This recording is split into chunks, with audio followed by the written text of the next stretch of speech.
সাতক্ষীরায় গত 3 দিন ভারী বর্ষণের কারণে জনজীবন প্রতিষ্ঠিত হয়ে পড়েছে। ফেরি ধানের জমি পুকুরসহ তলিয়ে গেছে অনেক জায়গাতে।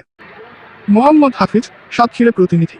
বঙ্গোপসাগরে নিম্নচাপ ও বৈরী আবহাওয়ার কারণে সাতক্ষীরার গ্রাম থেকে শুরু করে শহরের বিভিন্ন অঞ্চলগুলোতে ক্ষেত থেকে শুরু করে পুকুর সহ খাল বিল পানিতে পরিণত হয়েছে। অনেক জায়গাতে ভারী বৃষ্টি বর্ষণ দেখা দিয়েছে গত 3 দিন, শুক্র শনি রবিবার। 3 দিন বৃষ্টির প্রভাবে গ্রামগঞ্জ ও শহরগুলোতে চলাচলের অনুপযোগী হয়ে পড়েছে।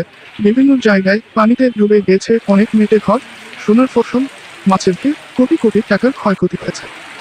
বাতাসের সাথে পড়ে গেছে গাছের ডালপালাগুলো, এই 3 দিনে খতম হয়ে আছে।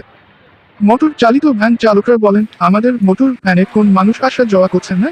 যাত্রীরা মাঝে মধ্যে দেখা যায় ইজি বাইকে ঘোরাফেরা করছে, ঘর থেকে মানুষ বাহির হচ্ছে।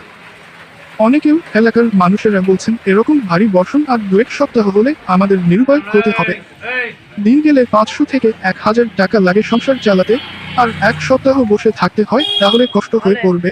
ভ্যান চালকেরা ভাবছেন, সপ্তাহে রবি ও সোমবার কিস্তির টাকা নিতে আসবে, সে টাকা কিভাবে দিব। তার উপর মানুষের জনজীবন বিচ্ছিন্ন হয়ে পড়েছে ভারী বর্ষার কারণে। বাজার, দোকানপাট, অফিস আদালতে ভারী বর্ষার মধ্য দিয়ে ছুটতে হচ্ছে গন্তব্যস্থানে।